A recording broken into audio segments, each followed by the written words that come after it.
Ito naman hollow blocks. Ito yung ginagamit nila. Pero pang fence lang to. Di 4 lang yata to eh. Di 4. Ayan si kuya.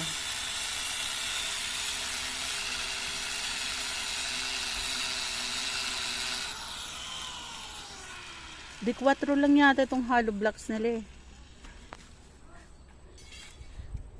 Pang fence. Ano na kasi, parang ano na, ang ganda na ng fence namin dito. Promise. Di 5 pala. Sorry. Sige lang po, gawa ka lang.